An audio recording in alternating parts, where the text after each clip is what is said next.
인생에서 제일 소중한 게 무엇입니까? 사람마다 가치를 어디에 두느냐가 다 다르겠지만은 우리 인생을 행복과 불행을 결정짓는 중요한 요소 중에 하나가 아마 절대적이라고 저는 생각하는데요. 만남입니다. 만남이 얼마나 소중한가. 즉 관계가 우리 인생의 행복과 불행을 좌우하는 대단히 중요한 열쇠가 됩니다. 아침에 일어나서 왜 이렇게 머리가 지끈지끈 아플까? 왜 이렇게 맛있는 음식을 앞에 놓고도 이렇게 식욕이 없지? 분명히 좋은 일인데 왜 내 마음속에 이런 일이 있지? 가만히 들여다보면 누군가 미워하는 사람이 있는 거예요. 뭔가 내 안에 누군가에 대한 증오심이 있고 풀어지지 않는 관계에 막힘이 있을 때 우리 인간은 행복을 느끼지를 못합니다. 이혼들을 요새 현대인들이 많이 합니다. 어쩔 수 없이 이제 그럴 수도 있고요. 그런데 이혼 사유 중에 자주 등장하는 것 중에 하나가 성격 차이다. 그런 말을 해요. 성격의 차이라는 게 뭐냐? 대화가 안 된다는 뜻이죠. 도무지 이 관계가 원활하질 않아요. 서로 맞장구 치고 한 어떤 목표를 향해서 바라보는 것이 부부여야 되는데 말을 하면 싸우게 되고 가치관이 다르고 사사건건 충돌을 하다 보니까 이것이 쌓이고 쌓여서 이제 도무지 이제 더 이상 견뎌낼 힘이 없을 때 극단적인 결정을 하게 되는 것이죠. 이것이 우리 인생의 이 관계가 얼마나 소중하고 중요한가 하는 것입니다. 오늘 본문을 한번 봅시다. 다윗이 사람의 인생 가시를 만나서 인생 채찍과 인생 가시를 만나서 극심한 시련을 당하고 있습니다. 오늘 본문의 배경은 확실하지는 않습니다. 한 가지 분명한 것은 다윗의 지금 마음이 편안 가운데 있지 않다는 것은 분명한 것 같습니다. 9절을 한번 볼까요? 여호와여 내가 고통 중에 있사오니 내게 은혜를 베푸소서. 내가 근심 때문에 눈과 영혼과 몸이 쇠하였나이다. 얼마나 근심이 큰지 몸이 약해질 정도로. 10절 내 일생을 슬픔으로 보내며 나의 연수를 탄식으로 보내며 내 기력이 나의 죄악 때문에 약하여지고 나의 뼈가 쇠하도소이다. 우리 어머니 세대, 할머니 세대 80대, 90대 거의 관절이 온전한 분이 없어요. 거의 수술하시고 절뚝거리고. 근데 오래 써서 그런 줄 알았거든요. 밭에서 논에서 일하셔서 우리들 양육하느라고 뼈 빠지게 고생하셔서 그런 줄 알았는데 꼭 그것만은 아니에요. 인생이 고난이 극심하면 뼈가 쇠해져 버립니다. 뼈가 골수가 말라버리는 거예요. 남편 때문에 소갈이하고 자식 키우느라고 소갈이하고 그런 한 맺힌 세월을 지내다 보니까 몸의 관절들이 다 망가져 버리는 거죠. 성경과 틀림이 없는 것 같아요. 11절 보세요. 내가 모든 대적들 때문에 욕을 당하고 내 이웃에게는 심히 당하니 내 친구가 놀라고 길에서 보는 자가 나를 피하였나이다. 내가 잊어버린 바 됨이 죽은 자를 마음에 두지 아니한 같고 깨진 그릇과 같으니이다. 내가 무리의 비방을 들었으므로 사방이 두려움으로 감싸였나이다. 그들이 나를 치려고 함께 의논할 때에 내 생명을 빼앗기로 꾀하였나이다. 어느 날 길거리를 갔더니 나를 외면하는 사람이 나타났어요. 어제까지 형님 동생 했는데 안면을 싹 바꿔버리는 거예요. 어제까지 왕이여 칭송하던 사람들이 등을 돌려서 떠나가 버립니다. 그 아픔, 그 슬픔. 그래서 긴긴 밤 잠 못 이루고 내가 심령이 깨진 자와 같고 죽은 자와 같습니다. 음모를 꾸미는 것이 보여요. 나를 해하고 나를 대적하기로 음모를 끼하고 그물을 쳐놓은 것이 보여요. 다윗이 일찍이 리더가 된 사람이거든요. 장군이 되었고 또 쫓겨다니긴 했지만 추종자들이 항상 있었어요. 그리고 이른 나이에 왕이 됐습니다. 그러므로 다윗이 생활고를 겪었다고 보지는 않아요. 다윗이 오늘 겪고 있는 고통과 시련과 아픔은 관계에 일어나는 아픔이에요. 원수들이 너무 많은 거예요. 대접다들 일어날 때. 우리 중에도 그런 분들이 있을 수 있습니다. 나는 잊혀진 자가 되고 하루아침에 나쁜 놈이 되어 있고 하루아침에 배신자가 되어 있고 그 시련과 갈등과 고통 가운데 우리가 그럴 수 있습니다. 우리 교우 중에 한 분이 저한테 상담을 하면서 이런 고백을 했어요. 목사님, 제가 10년 동안 광야교회를 헤맸습니다. 여기 가서 또 상처받고 여기 가면 괜찮을라나. 근데 거기도 또 목사님한테 상처를 받고 또 여기 가서도 아픔을 느끼고 그래서 저는 10년 동안을 광야교회를 헤매고 다녔습니다. 그러다가 우리 교회에 왔는데 목사님, 제가 가나안을 만난 것 같기는 합니다. 우리 교회가 가나안은 맞는 것 같습니다. 그런데 그 다음 말이 아프게 해요. 그런데 가나안 땅에도 역시 적들은 있습니다. 가나안 땅에도 오니 역시 영적으로는 풀리는 것 같은데 역시 이것도 완전한 공동체는 아니다. 그 말 아니겠습니까? 그래요. 이스라엘 백성들이 광야를 지나서 가나안 땅에 들어갔어요. 가나안 땅이 목적이었어요. 그런데 가나안 땅에 들어가니까 또 7 족속이 기다리고 있는 거예요. 저는 신데렐라를 한번 생각해 봅니다. 신데렐라가 행복했을까요? 신데렐라의 마지막은 백마탄 왕자를 만나서 들어가는 것이죠. 궁궐 생활이 시작됩니다. 신데렐라 2를 내가 써보려고 그래요. 신데렐라는 과연 궁중에 가서 행복했을까? 머리가 비었잖아요, 신데렐라가. 미모로 그냥 왕자 아내가 된 것이지. 왕자가 한눈에 반해서 신데렐라를 데리고 갔는데 문제는 그때부터 시작되는 시련들이에요. 궁중의 법도를 배워본 적이 없잖아요. 거추장스러운 옷을 입어본 적이 없잖아요. 사람들 대하는 예법도 배워본 적이 없잖아요. 착하고 순수하고 아름답기는 하지만 준비가 안 돼 있잖아요. 신데렐라는 행복했을까? 아마 예전의 삶을 더 동경하고 행복함을 그리워했을지도 몰라요. 우리가 예수님을 믿고 구원받아 하나님의 자녀가 됐습니다. 우리는 그것이 다인 줄 알아요. 그러나 어쩌면 그때부터 진정한 십자가의 짐은 시작될지도 몰라요. 저는 목사가 목표였던 사람입니다. 속된 말로 웬일인지는 모르지만 미치게 목사가 되기를 원했던 사람입니다. 그래서 신학을 할 때 남들은 신학교 간다고 할지 모르지만 저는 그것이 세상의 최고의 대학이었고 그리고 날아갈 듯 기뻤고 목사 안수를 받았을 때 무거운 무게도 있었지만 기쁨이 더 컸던 사람입니다. 그러나 그것이 나의 최종 목적은 아니었어요. 우리 인생의 최종 목적은 하나님의 나라입니다. 세례받고 예수 믿고 구원받고 기도의 응답을 받는 것만이 우리 생애의 목적은 아니고 우리의 최종 목적은 하나님의 나라에 있습니다. 로마서 8장 17절에 주님은 말씀하기를 자녀이면 또한 상속자 곧 하나님의 상속자요 그리스도와 함께 한 상속자니 우리가 그와 함께 영광을 받기 위하여 고난도 함께 받아야 할 것이니라. 우리가 그분과 함께 영광을 받기 위하여 우리가 그분과 함께 천국에서 영원히 대우받게 살기 위해서 이 땅에서 고난도 반드시 받아야 한다. 그렇게 말하는 겁니다. 이런 인생 가시, 인생 연단, 시련, 환난 가운데 다윗이 드리는 하나님께 멋들어지게 드려지는 고백 3가지가 있습니다. 먼저 7절 한번 보겠습니다. 본문은 아닌데 7절 한번 보시죠. 내가 주의 인자하심을 기뻐하며 즐거워할 것은 주께서 나의 고난을 보시고 환난 중에 있는 내 영혼을 아셨다 그랬습니다. 극심한 인생 가시, 환난 시련이 있지만 다윗이 결단하는 겁니다.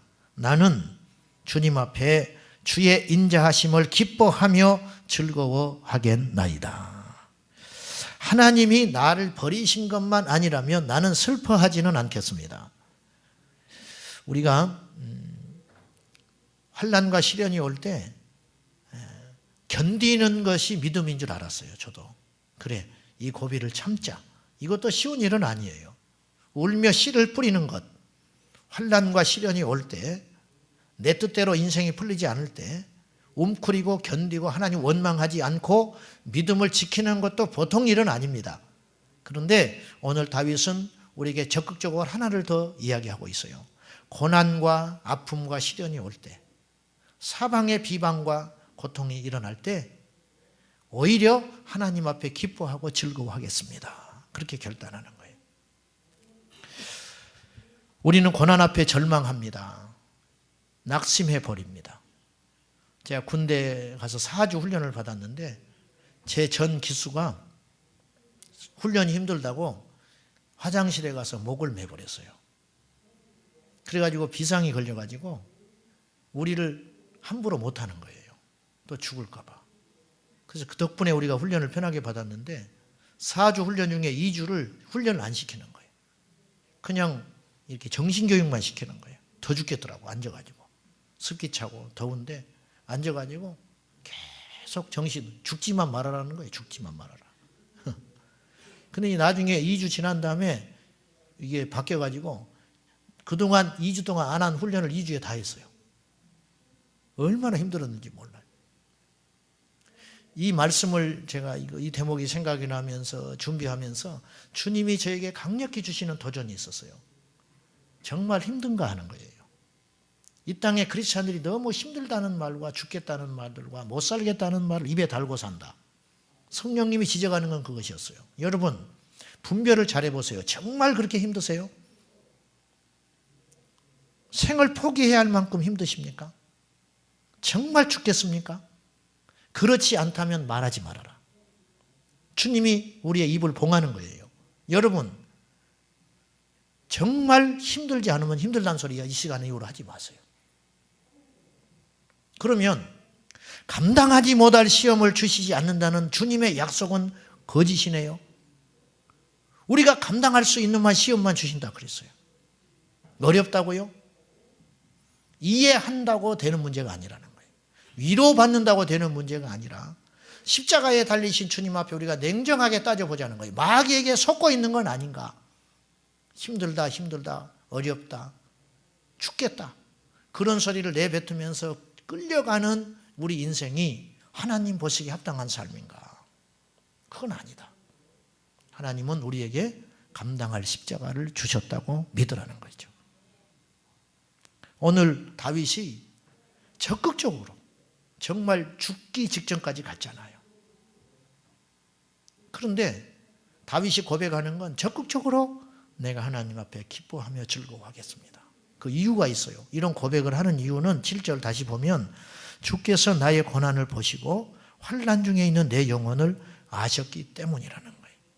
주님이 나를 아시는 거예요. 주님이 나의 시련을 아세요.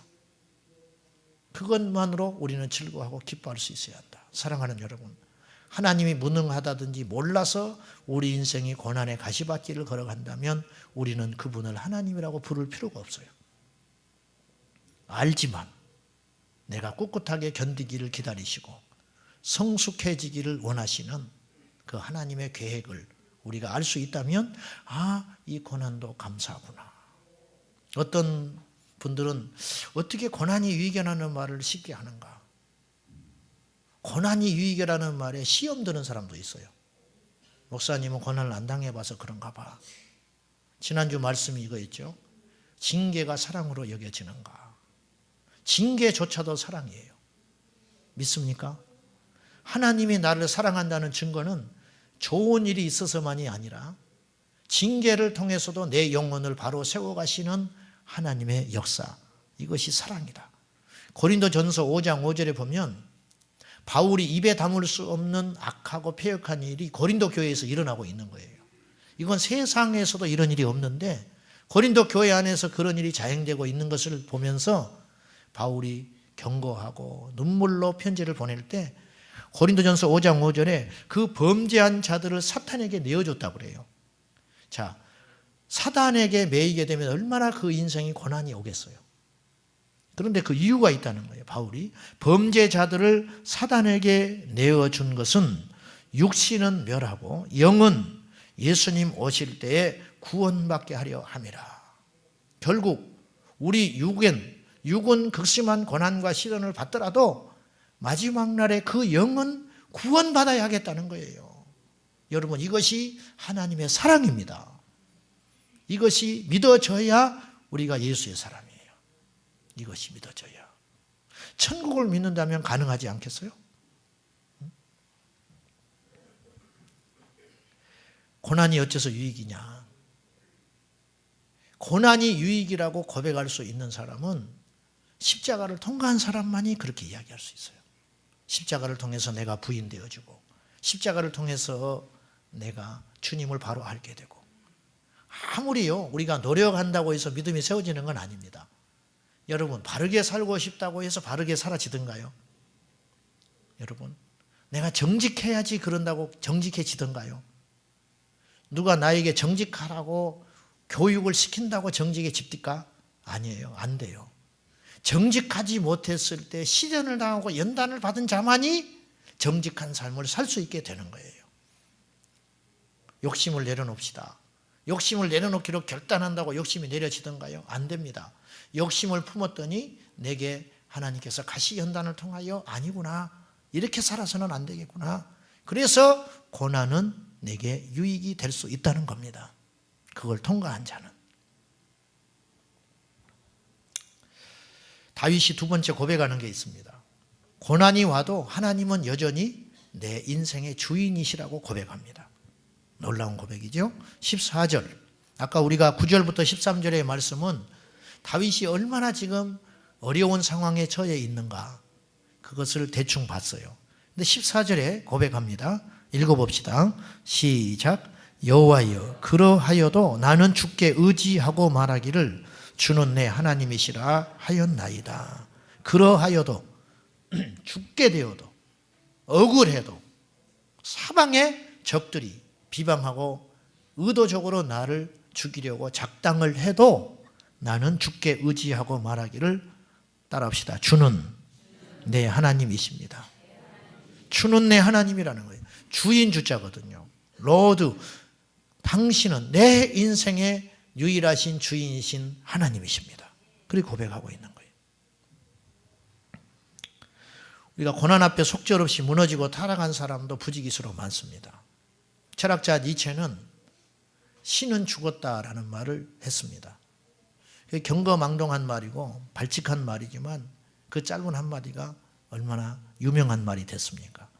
니체가 그런 고백을 할 수밖에 없던 배경이 있었어요. 니체는 목사 집안에서 태어났습니다. 그의 할아버지가 목사입니다. 그의 아버지도 목사입니다. 그의 외할아버지도 목사고 그의 외삼촌들도 다 목사입니다. 그때 어릴 적에 자기 동생이 죽습니다. 자기가 5살 때 자기 아버지가 머리에 크게 상처를 받아서 죽습니다. 니체는 그런 상황을 겪으면서 그에게 하나님은 없습니다. 그래서 그는, 그에게 있어서 신은 죽은 신입니다. 그래서 신은 죽었다. 화장실에 가면 써 있죠? 신은 죽었다. 니체도 죽었다. 낙서한 놈 죽는다. 청소 아줌마, 그렇게 써 있어요. 예, 니체에게 있어 신은 죽은 신이에요. 왜? 그의 고난과 시련을 통해서 하나님을 확인하지 못한 거예요. 정말 우리가 하나님의 사람인 증거, 절대로 여러분 어이의 장난이라고 듣지 마시고, 정말 우리가 하나님의 사랑인 증거는 어떤 경우에도 하나님의 살아계심을 고백한다는 겁니다. 그것이 하나님의 사람인 증거예요. 여러분, 귀신을 쫓는 자는 사이비도 그렇게 합니다. 능력도 나타납니다. 심지어는 죽은 자도 살립니다. 점장이 집에 드나들어도 우리 집에 우환이 잠시 없어지기도 합니다. 표적으로 우리는 하나님의 사람을 증거하는 것이 아니고 마음의 중심에 그리스도를 고백함으로 우리는 하나님의 사람인 것을 증거할 수 있어야 됩니다. 우리 전도사님 중에 한 분은 아버님이 목사님이셨습니다. 교회를 건축하면서 숱하게 어려움을 겪으셔서 자신의 모든 퇴직금과 작은 액수의 연금들, 그것이 생명줄이거든요. 목사에게는. 교회 운명과 함께 해야 되기 때문에 기울어져가는 교회를 보면서 목사님이 전부를 걸었습니다. 그러나 결국 교회를 살리지를 못하셨어요. 그래서 고향으로 낙향하여 아주 초라한 모습으로 작은 교회에서 목회를 하고 계십니다. 그러나 그 헌신과 그 노력으로 자기의 전생애를 쏟아부었던 그 교회는 지금 건강하게 부흥하는 교회가 됐습니다. 사모님은 병들었습니다. 자녀들도 뚜렷이 내놓을 만하지 않습니다. 왜 하나님이 살아계시면 그럴까? 우리가 그런 의문점을 갖는데, 우리가 주의 종이 됐을 때 우리가 얼마나 이율배반적인지 보십시오. 신학생들이 졸업할 때 부르는 모든 찬양은 이것입니다. 부름받아 나서니 몸 어디든지 가오리다. 그렇게 결연하게 찬양하거든요. 요새는 그 찬양을 잘 안 하나 봐요. 부름받아 나서니 몸 어디든지 가오리다. 그래서 하나님이 어디든지 보낸 거예요. 그런데 어디든지 가서 죽겠다고 그래요. 우리들이 다 고백합니다. 십자가를 질 수 있게 해달라고. 십자가를 지겠습니다. 그래서 주님이 십자가를 줬어요, 여러분들에게. 근데 그것 때문에 죽겠다는 거예요. 그건 아니죠. 정말 하나님의 사람인 증거, 어떤 경우에도 하나님은 내 하나님이라고 고백할 수 있는 사람. 하나님이 능력이 없어서 스데반을 죽였겠습니까? 하나님이 다시 살리실 능력이 없어서 그렇게 아끼고 사랑하던 당신의 종 바울이 처참하게 열토막 나서 죽는 현장에서 천사를 보내시지 않았겠습니까?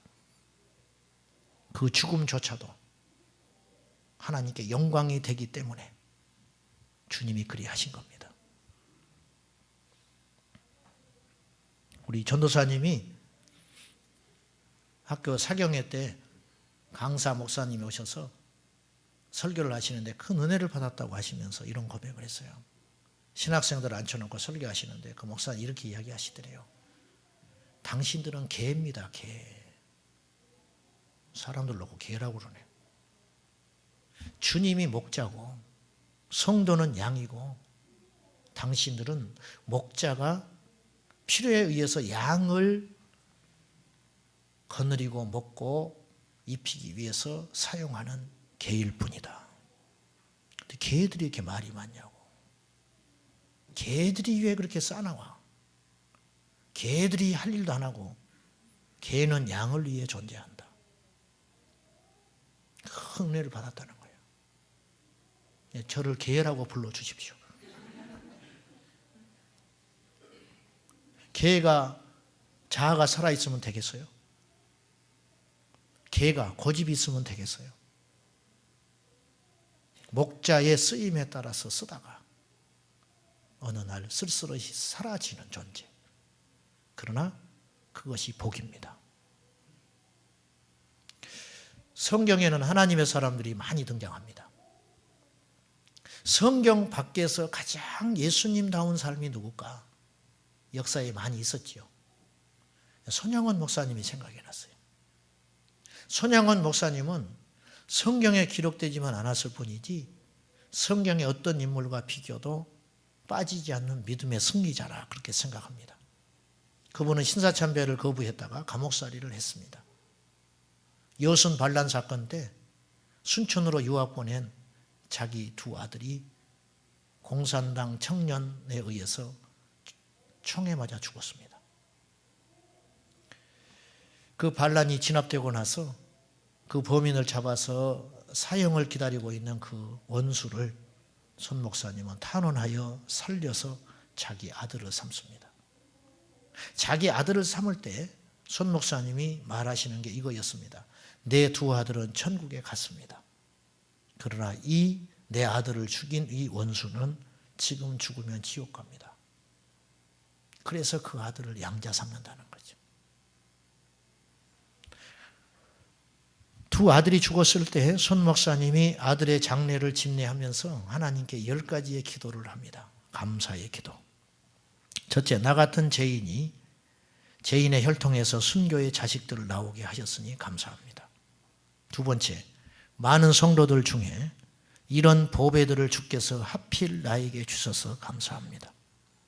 세 번째, 삼남삼녀 중에 가장 아름다운 두 아들을 장자와 차자를 바치게 된 축복 주심을 감사합니다. 네 번째, 한 아들의 순교도 귀하다 하거늘 두 아들의 순교에 하나님께 깊이 감사합니다.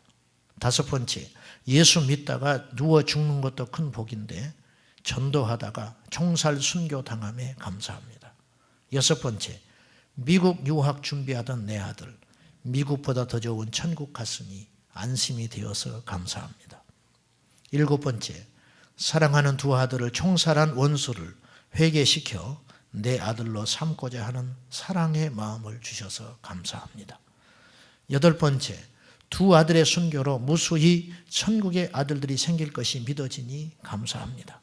아홉 번째, 역경 중에 8가지 진리와 하나님의 사랑을 찾은 기쁜 마음, 여유 있는 믿음 주신 우리 주께 감사합니다.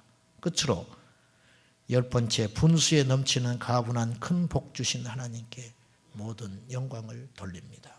두 아들이 죽었는데 복을 받았대요. 어떤 복? 사랑하는 마음 주신 복, 용서할 수 있는 마음의 복, 천국에 갔다고 하는 확신 주신 복. 미치지 않고야 이렇게 말할 수 없어요. 미치지 않고야 어떻게 이렇게 고백합니까? 여러분, 천국은 미친 자가 가는 거예요.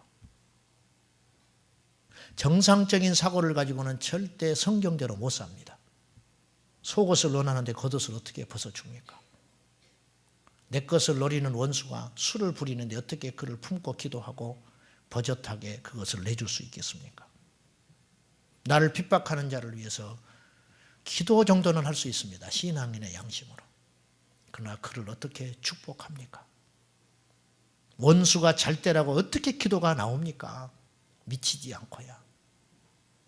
미치는 것이 정상이고 하나님의 나라는 미친 자가 정상이에요. 하나같이 성경에 하나님께 쓰임받았던 자들은 다 미친 자들입니다. 미쳐야 합니다. 아주 미쳐야 합니다. 그것도 설 미치면 안 돼요. 설 미치면 본인도 괴롭고 주님도 괴로워. 아주 미쳐버려야 돼요. 미치되 아주 미치자. 천국은 미치광이들이 가는 곳이에요. 오른밤을 치면 왼밤을 돌려줄 수 있는 미친 자들. 자기의 아들의 두 아들이 죽었는데 죽인 원수를 아들로 삼을 수 있는 자들. 우리가 그렇게 할 수 있을까? 모르겠습니다. 저는 장담 못하겠습니다. 그래서 아직 내가 살아있는 거예요. 자기를 돌로 쳐 죽이는 원수들을 향해서 저들에게 죄를 돌리지 말라고 축복의 기도를 하고 끝까지 그들을 염려하고 자기 자식, 자기 가족 염려하는 게 아니라 자기를 쳐 죽이는 그들의 미래를 위해 염려하고 중보기도 하며 죽을 수 있었던 스데반 집사님이 미치지 않고야 어떻게 그렇게 할 수 있냐 이거예요. 오늘날 교회 안에 안 미친 사람이 너무 많아요. 합리적인 사람이 너무 많아요. 상식적인 사람이 너무 많아요. 목사님들 중에 정상적인 사람들이 너무 많아요. 젠틀합니다. 다 맞는 말 합니다. 그러나 미치질 않았어요. 예수님의 마음이 없어요. 그래서 세상과 교회가 똑같습니다. 세상 사람들이 교회 와서 깜짝 놀라는 건 너무 세상과 같다는 거예요. 북한의 탈북자들이 남한에 와서 깜짝 놀라는 게 꼭 북한에서 전당대회 하는 것 같다. 김일성 찬양하고 숭배하고 다른 소리 하면 정지해버리고 그렇잖아요.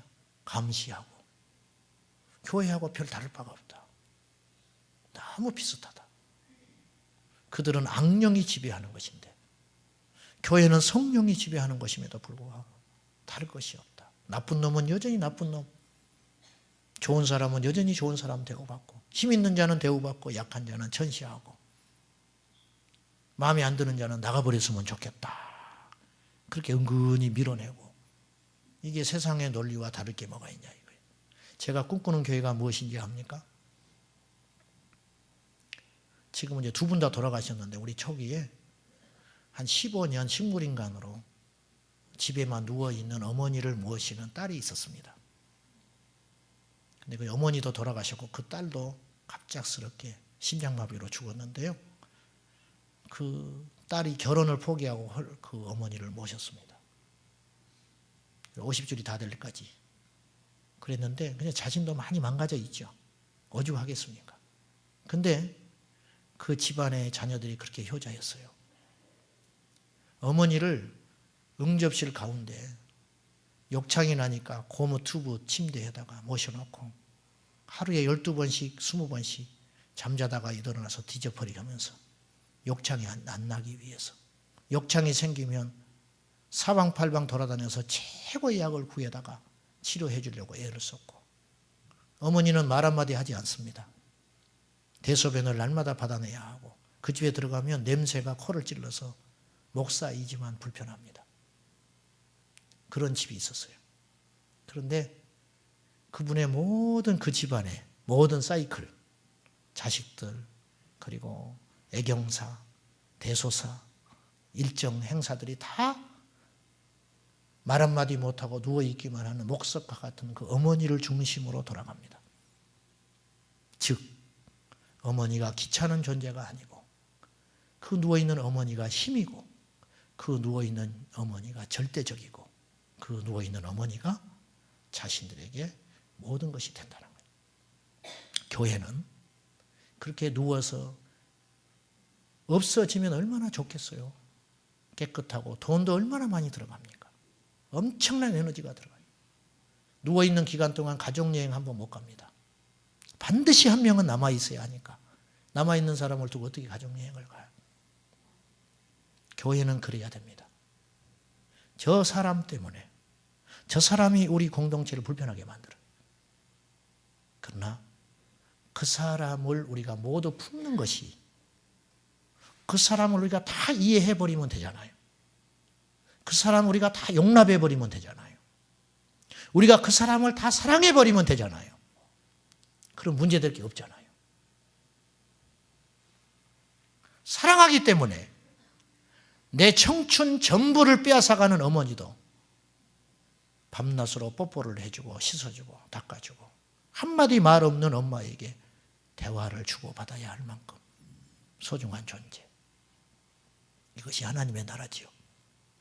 이것이 교회지요. 손 목사님 미련해서 참은 게 아니잖아요. 할 말이 없어서 원수를 아들 삼은 게 아니죠.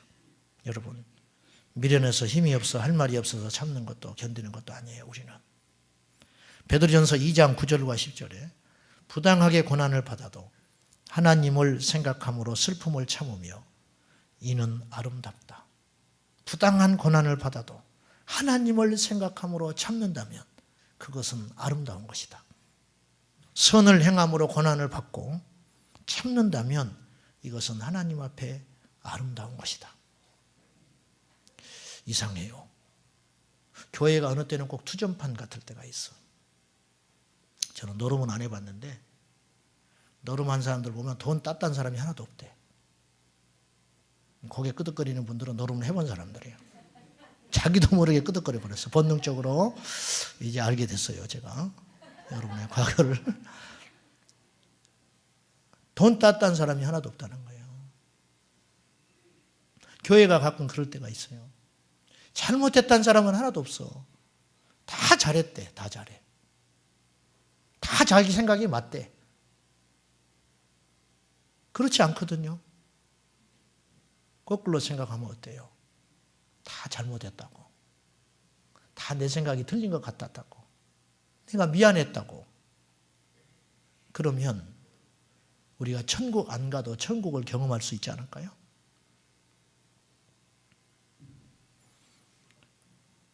우리가 이렇다 그런 뜻이 아니고 우리 성도들이 대단히 훌륭합니다. 수준이 높은데 우리 인생에 고난과 시련이 오는 것을 이상한 일로 여기지 말고 그 고난과 시련과 아픔조차도 내가 하나님이라고 부르는 그 주님과 나 사이의 관계를 하찮은 고난이 깨서 되겠냐고 말이에요. 죽을지라도 내 입술로 마지막 순간까지 고백해야 할 말은 주는 그리스도시고 나의 하나님이십니다. 그 고백하는 그 사람이 하나님 나라 가는 것이지, 쓸면 뱉어버리고 달면 담고 미운 짓 하면 밀어내버리고 예쁜 짓 하면 손잡아 준다면 과연 우리에게 예수 믿는 증거는 무엇이냐 이거예요. 무엇이냐. 마지막으로 다윗은 이런 고백을 해요. 내가 극심한 환난과 시련 가운데 인생 가시 연단을 받는 중에도 내가 주님을 찾습니다. 그리고 고백해요. 자, 우리 17절 한번 볼까요? 여호와여 내가 주를 어떻게 했다고요?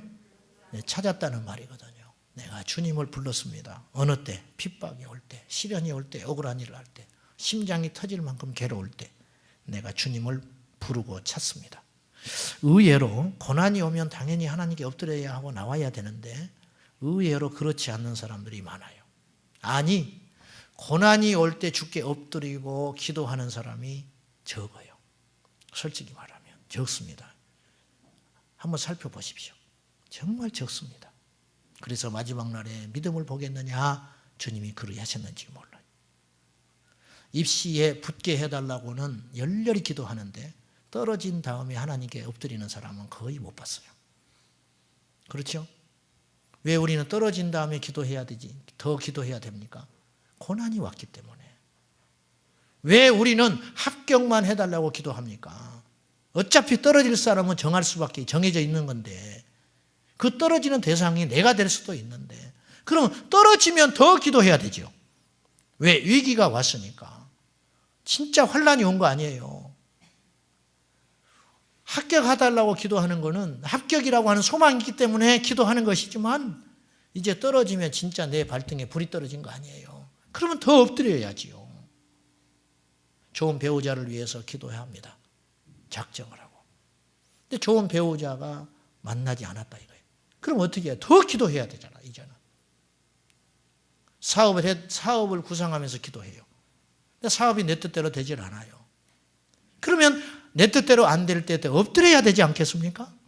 미련한 우리 인생은 고난이 오면 피해버리는 거예요. 타락하고 넘어지는 사람도 저도 많아요. 호세아서 10장 12절에 너희가 자기를 위하여 공의를 심고 인회를 거두라. 너희 묵은 땅을 기경하라. 지금이 곧 여호와를 찾을 때니 마침내 여호와께서 오사 공의를 비처럼 너희에게 내리시리라.